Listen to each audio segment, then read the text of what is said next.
দিয়েছে, দেখ ভাই, দেখ দেখ দেখ আমার অনেক টাকা দিয়েছে। হ্যাঁ, এই টাকা দিয়ে হ্যাঁ আমার আমার স্যারকে হসপিটালে নিয়ে যাবো। হ্যাঁ, তারপর আমি অনেক চিকিৎসা করবো, আমার বাবা ভালো হয়ে যাবে তো। শিমুল বলে না ভালো হয়ে যাবে তো।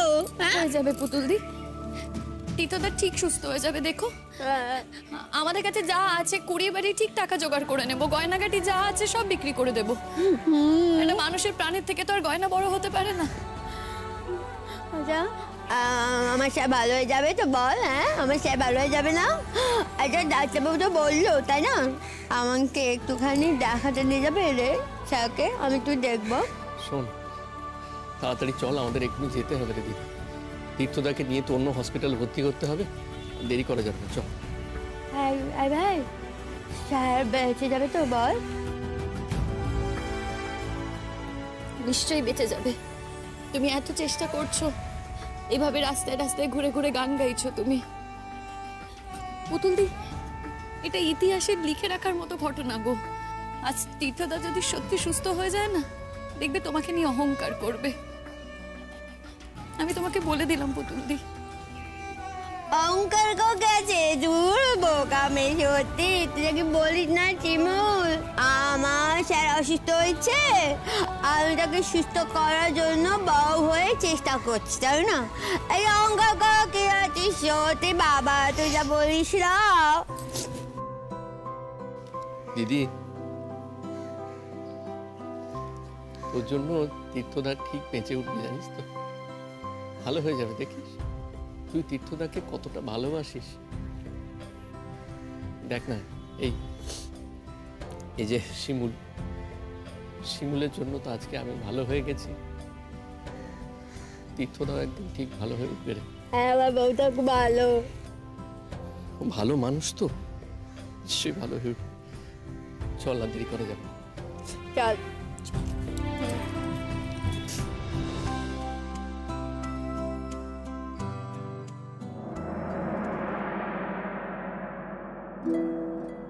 পুতুল দি, সোজা হয়ে একটু বসো। হ্যাঁ, ওগুলো একটু ঢুকিয়ে নাও না। হ্যাঁ হ্যাঁ, আমি জাস্ট পুতুল দির চুলটা বেঁধেই করে দিচ্ছি বাকিটা।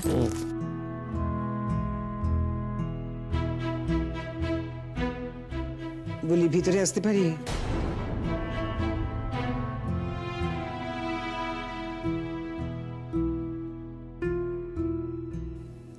এ কি মা, এটা তো তোমারই বাড়ি, তুমি আবার জিজ্ঞেস করছো আসবে কি আসবে না? এসো।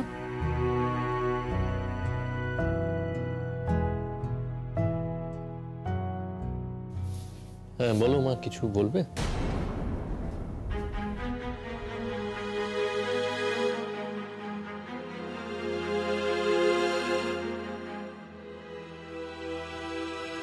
কিসের এত গোছগাছ, কিসের হচ্ছে? জামা কাপড়গুলো গোছগাছ করে নিচ্ছি মা। একটা বাড়ি ভাড়া পেয়েছি, 1 তারিখে ওখানে চলে যাব। হাতে তো আর সময় নেই, মাঝে মাত্র 2 দিন। আর তীর্থদার জন্য হসপিটালেও যাতায়াত করতে হচ্ছে, এই সময় পাবো না, গুছিয়ে নিচ্ছি সবটা। ভারী লায়ক হয়েছ, ভারী লায়ক হয়েছ, তাই আমার ছেলেটাকে নিয়ে আলাদা হয়ে যাচ্ছ তো?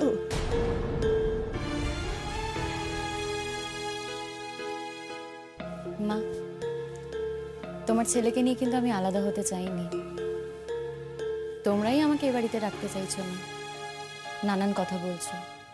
এ বাড়িতে থাকলে তোমাদের মনে হচ্ছে যে বাড়ি ভাগের জন্য আমি এ বাড়িতে রয়ে গেছি। আর এছাড়া এই যে তোমার ছেলের দয়ায় আমি চাকরি পেয়েছি, সেই নিয়ে তো নানা কথা উঠছেই।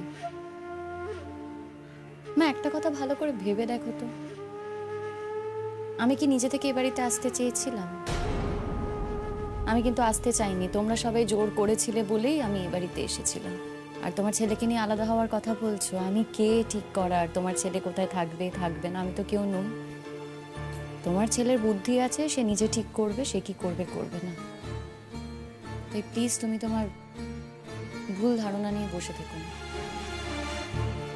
তুই তো নিজেও বুঝিস না বল, কে তো ভালো চায় আর কে তোর খারাপ চায়। এ বাড়িতে থাকলেও জ্বালা, এই বাড়ি থেকে চলে গিয়ে আলাদা কোথাও থাকলেও জ্বালা, বুঝলি?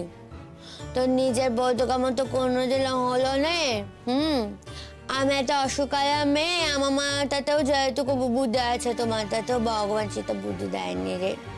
তোর কপালে অনেক দুঃখ আছে, অনেক দুঃখ আছে জানিস তো। আমার ব্যাপারটা তো তুই আমার পাশে দাঁড়ালি, আমার শিমুলই আমার পাশে দাঁড়িয়েছে। আমার বাড়িটা এখন ভালো হয়ে গেছে, আমার ভাই আমার শিমুলি সব এখন। হ্যাঁ, তুই দাঁড়ালি নে, তোকে আমার চাইও নে। আমি তো নিজে দেখাইছি আমার ব্যাপারটাই আমার নিজে মামু মুখ ফিরিয়ে নিল। হ্যাঁ, তুই কথা বলতে আসিস না বাপু, তুই কথা বলতে আসিস না। আচ্ছা হয়েছে, এবার চুপ করো দেখি। চুপ করো মা, চুপ করো, চুপ করো। তুমি এসবের মধ্যে এসো না। দেখো তোমার স্বামীর শরীর খারাপ, তুমি তাকে নিয়ে থাকো। আমি আমার স্বামীকে নিয়েই আছি। আমার স্বামী চিকিৎসার জন্য আমি তো ভাবনা চিন্তা করছি। আমি তুই আমার মা হয়েও আমার পাশে এসে আসনি। আমার কতটা দুঃখে আছি, আমার কতটা বিপর্যয় হয়েছে সেইগুলো তো তুই দেখতে যাসনি। কালে আমার বউয়ের দিকে আঙুল তুলেছিস। আমার বউ আমার জন্য অনেক কিছু করেছে, সে বউকে তুই কত কত করে কথা শুনিয়েছিস। আমি গান গেয়ে পয়সা এনেছি, সেই টাকা দিয়ে আমি আমার স্বামী চিকিৎসা করছি। কত টাকায় আমি পেয়েছি বল? হ্যাঁ, তোর তাতেও তোর জ্বালা ধরেছে। হ্যাঁ, যে আমি কেন গান গেয়ে পয়সা পুজো করছি। আমি বেশ করছি। আমার বর আমি তাকে সহজ পথে উপার্জন করে তারপর তার চিকিৎসা করছি, তাতে তোর কি শুনে? পুতুল দি, চুপ করবে তুমি? কেন বলো তো এত কথা বলছো? হ্যাঁ, চুল বেঁধে দিয়েছি, খাইয়ে দিয়েছি, এবার তাড়াতাড়ি ঘুমিয়ে পড়ো। কাল তো আবার সকাল সকাল বেরোতে হবে। তীর্থদাকে নতুন হসপিটালে অ্যাডমিট করেছি। জানো তো পুতুল দি, আমার মন বলছে এবার তীর্থদা ঠিক সুস্থ হয়ে যাবে, দেখো। সে তো হলো, কিন্তু টাকা পয়সা না দিলে তো চিকিৎসা শুরু করবে না ওরা, না? তুই তো কথা বললি, আমি তো দেখলুম কত দাম জিনিসপত্রে, আমি আর কত টাকাই বা রোজগার করেছি বল। তুমি চিন্তা করো না, তোমাকে ওই বলেছিলাম না আমি লোনের জন্য অ্যাপ্লাই করেছি, কালকে টাকাটা পেয়ে যাবো মনে হয়। তো কি ভালো রে। দেখ দেখে শেখ, আমার স্বামীর জন্য ওই স্কুল থেকে লোন নিয়েছে। তুই আমার মায়ের কে করলি বল? তুই পরাগ, বলো মা। আমার তো তেমন কিছু নেই আমার কাছে, তাই বলছিলাম যে ওই নিজের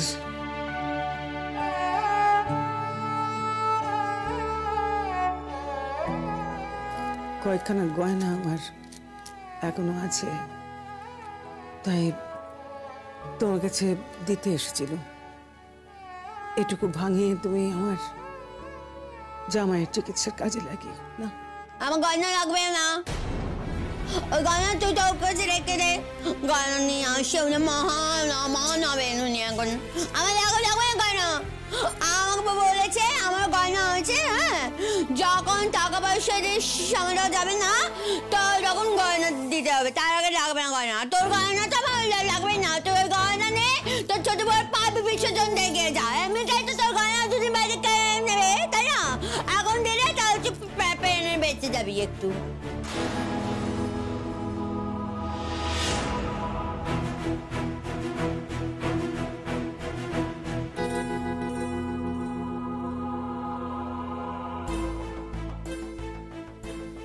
বলিও কি কথা পুতুল? হ্যাঁ, কথা তো তুমি আগেও বলতে, কিন্তু এমন ভাবে সাজিয়ে গুজিয়ে কথা তো বলতে পারতে না কখনো। বলি কে সেকালে এত সাজিয়ে গুজিয়ে কথাবার্তা বলা?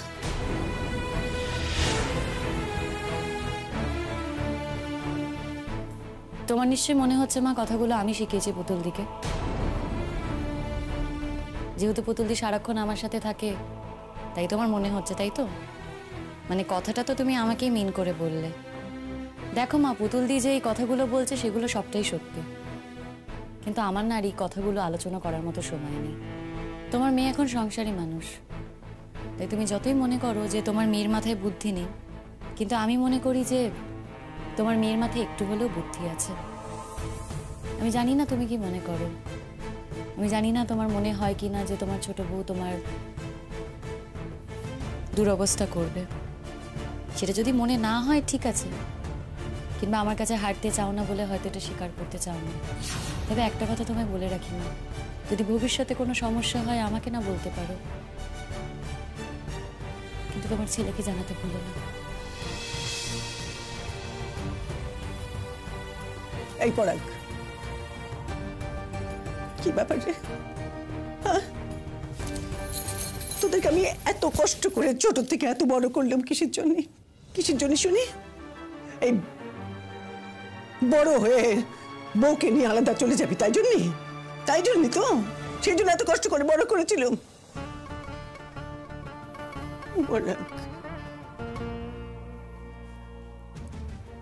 বৌমার যদি স্কুলের কাছাকাছি হয় তাইলে সে বরং যাক না ওই স্কুলের কাছাকাছি বাড়িতে। কিন্তু কেন যাবি বাবা? তুই যাস না, যাস না বাবা।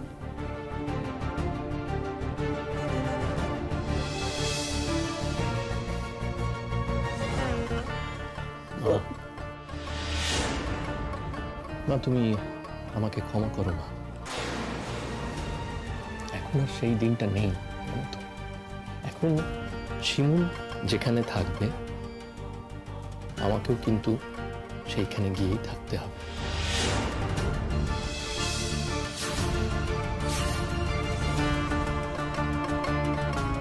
আর মা, এই যে বাড়িতে আমি আছি, আমাকে তো অনেক কথা শুনতে হচ্ছে। আমাকে শুনতে হচ্ছে যে আমি নাকি এই বাড়ির ভোগ দখল নেওয়ার জন্য এখানে পড়ে আছি। ওকেও শুনতে হচ্ছে, এটাও শুনতে হচ্ছে যে আমি ছেলে হয়ে তোমার কোনো দায় দায়িত্ব নিচ্ছি না। ভালো কথা, কার কাছে শুনতে হচ্ছে? কার কাছে না, যে নিজে এই বাড়ির আরেকজন অংশীদার তার কাছে। শুধু তাই নয়, যে নিজে একজন অপরাধী, এমন একজন অপরাধী যে শিমুলকে খুন করার চেষ্টা করেছিল। মা শোনো, আমি ছেলে হয়ে তোমাকে বলছি মা, তোমার সমস্ত দায় দায়িত্ব আমি নেব মা। তোমার যা যাবতীয় দায় দায়িত্ব আমি নিতে রাজি আছি। তোমাকে আমি মাথায় করে রাখবো, তুমি আমাদের মা। কিন্তু হ্যাঁ মা, এটাও ঠিক যে আমি তোমাকে এই বাড়ি থেকে, মানে তোমার বাড়ি থেকে অন্য কোথাও নিয়ে যেতে চাইছি না। এতই যদি মার উপর দরদ, তাইলে আর যাওয়া কেন?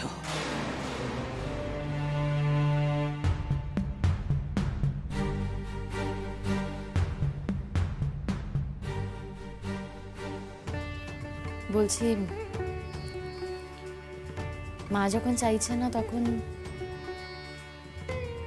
তখন তুমি এখানেই থেকে যাও না পরাগ। কি আর হয়েছে? স্কুল ছুটির পর আমি না হয় যাতায়াতের পথে দেখা করে যাব, কারণ আমি যেটা চাইছি সেটা তো আর মা চাইছে না।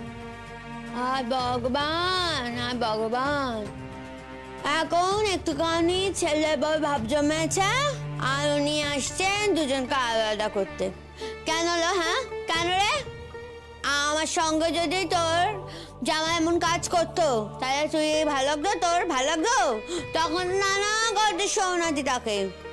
এই মেয়েটা তোর জন্য তো কম করেনি, আজকে এই মেয়েটা পরের মেয়ে বলে সব দোষ হয়ে গেল না? হ্যাঁ, ও বুঝি কোনো দাম নেই কো? হ্যাঁ, দেখবো তোমার কুটি বউয়ের জন্য তোমার ঝোলটা না তো সব বেরিয়ে যাবে। দাঁড়াও, সব বেরিয়ে যাবে। আমি ডাকবো তো, আমি দেখবো তোমায় ও কত ডাকে। তো যে কি হাল করবে না তুই নিজেও জানিস নিকো। এই বউ, তুই এখন থাকবি না, তুই পরাগের সাথে অন্য বাড়িতে গিয়ে শান্তিতে সুখে সংসার করবি, বুঝলি? দেখো, কে কি করবে না সেটা তো আর আমি ঠিক করে দিতে পারবো না। অন্যের ওপর আমার কোনো জোর নেই। তবে আমি এই বাড়িতে থাকবো না সে কথা আমি বলে দিতে পারি। সেই তো, এখন তো তোমার থাকারও আর কোনো দরকার নেই না। আমার ছেলের চাকরিটা হাতে এসে গেছে, আর তুমি থাকবেই বাকি। সবসময় এক কথা কেন বলো বলো তো? এই যে আমি রোজগার করছি, টাকা পয়সা আমি দিই না? এই সংসারের রক্ষণাবেক্ষণ আমি করি না? করি তো মা, আমি টাকা তো আমি দিই, কোনোদিনও এসব কথা আমি বলিনি, কিন্তু আজকে এই কথাগুলো বলতে আমি বাধ্য হলাম। চাকরিটা কিন্তু আমি একা ভোগ করছি না মা, আমি তো তাও কিছু না কিছু করছি। তোমার ছোট ছেলে আর ছোট ছেলের বউটি কি করছে? আমার ছোট ছেলে কি করে করবে? সে কি করে করবে? সে জেলের মধ্যে থাকলে কেউ কিছু করতে পারে? তুমি তো তাকে জেলের মধ্যে ঢুকিয়ে দিয়েছো গো। যেটা করেছি সেটা কি আমি অন্যায্য কাজ করেছি বলো তুমি? আলবাত আলবাত অনিচ্ছ কাজ করেছো। একটা মায়ের কোল থেকে তার ছেলেকে ছিনিয়ে নিয়ে তাকে জেলে ঢুকিয়েছো, অনিচ্ছ নয়? প্রথম কথা, আমি তাকে জেলে পাঠাইনি না, তোমার ছোট ছেলে কাজের জন্য সে জেলে গেছে। দেশে তো আইন কানুন আছে, একটা মানুষকে মেরে ফেলার চেষ্টা করেছিল, সেই কারণেও শাস্তি পেয়েছে। আমার জন্য কিন্তু কিছু হয়নি না, আর তার জেল হয়েছে বলে তার চাপ আমার উপর এসে পড়বে সেটা কিন্তু হতে পারে না। হ্যাঁ, তোমার ছোট ছেলের দাম হয়তো তোমার কাছে আছে, কিন্তু সমাজে কি ওর কোনো দাম আছে? হ্যাঁ, আমার কাছে অন্তত কোনো দাম নেই। তোমার ছোট ছেলে না একজন খুনি, আরো আছে সে লোভী মা। সে তার লোভের জন্য, সম্পত্তির জন্য হেন কোনো কাজ নেই সে করতে পারে না। তাই ওর যে শাস্তিটা হয়েছে সেটা খুব ভালো হয়েছে। এই শাস্তি যদি না হতো সেটা সব থেকে বড় অপরাধ হতো। মা, তোমাকে একটা কথা বলি, তুমি এই যে এসেছো আমাকে আটকাতে, তুমি চাইছো আমি কোথাও না যাই, তোমার কাছেই থাকি, একটা কথা বলতে বাধ্য হচ্ছি মা। তুমি না চিরকাল অন্যায়কে প্রশ্রয় দিয়ে এসেছো, ঠিক সেই কারণেই তুমি তোমার ছেলেদেরকে মানুষ করতে পারোনি মা। আমি নিজের কথাও বলছি, তোমার ছেলে হয়ে বলছি মা, তুমি আমাকেও মানুষ করতে পারোনি। আমি যতটুকু মানুষ হয়েছি, আমার বলতে দ্বিধা নেই, আমি শিমুলের জন্য মানুষ হয়েছি।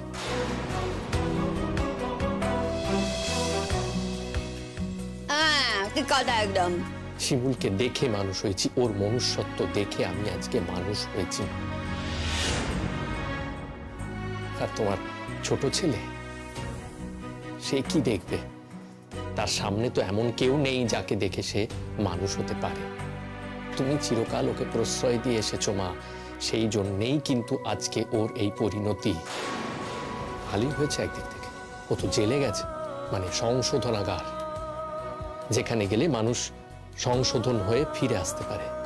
আমরাও চাইছি ও জেল থেকে ফিরে এলে ওর যদি কোনো সংশোধন হয়। আমার মনে হয় হবে না। ও যখন আবার এই বাড়িতে এসে ঢুকবে, ও কিন্তু আবার আগের মতোই সেই রূপই দেখাবে। সত্যি কথা বলছি না, আমার না আর এসব ভালো লাগে না। শিমুল, আমরা চাই একটু শান্তিতে থাকতে। আমরা চাই আমাদের একটা শান্তির সংসার হোক। ভাড়া বাড়িতে গিয়ে আমরা থাকবো, হ্যাঁ, সেখানে হয়তো জায়গা কম, কিন্তু সেখানে শান্তি থাকবে না। ঠিক বলছিস ভাই, ঠিক কথা বলেছিস। এই বাড়িতে থেকে অশান্তি বোকা থাকা, বাবাতে থেকে শান্তি থাকা অনেক ভালো, জানিস তো? এই বইয়ের সামনে তাকিস না তোরা, এই বইয়ের সামনে তাকিস না, তুই জালে শেষ করে দেবে তোদেরকে।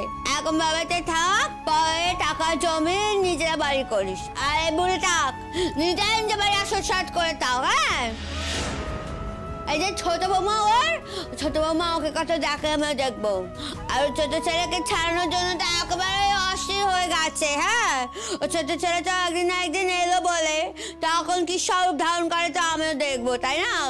কত সঙ্গে ও ছেলে বাতি যায়, আমিও দেখবো তাহলে।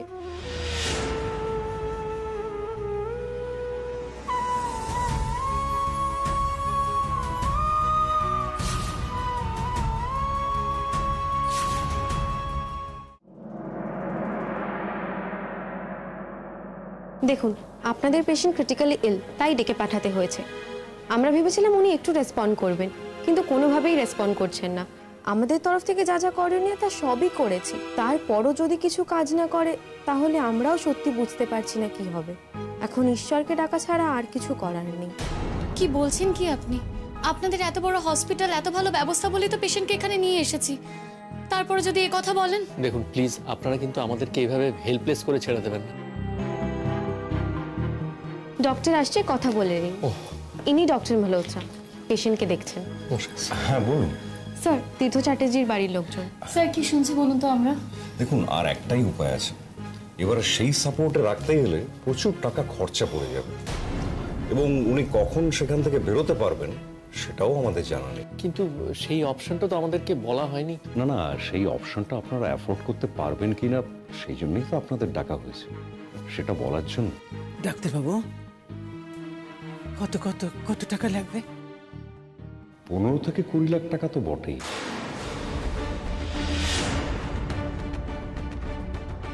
পরাগ, 15 থেকে 20 লাখ টাকা কোথায় পাবি? কি করে জোগাড় করবি তুই? ও ডাক্তারবাবু, আপনার পায়ে পড়ি আমি। যদি দেখুন, এটা আমার খরচা নয়, যে সিস্টেম আছে সেই সিস্টেমে রাখতে গেলে এটুকু মিনিমাম খরচা তো লাগবেই।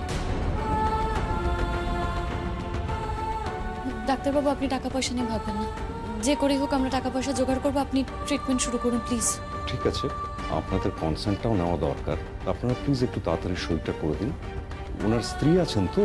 হ্যাঁ, স্ত্রী নিশ্চয়ই আছেন ডাক্তারবাবু, কিন্তু আমার মনে হয় এক্ষেত্রে আপনাদের অন্য কারোর সইটা নেওয়া বেটার হবে। আসলে ওর স্ত্রী হচ্ছে স্পেশালি এবল, তো সেই জন্য আপনারা ওর সাইনটা অ্যাকসেপ্ট করবেন কিনা।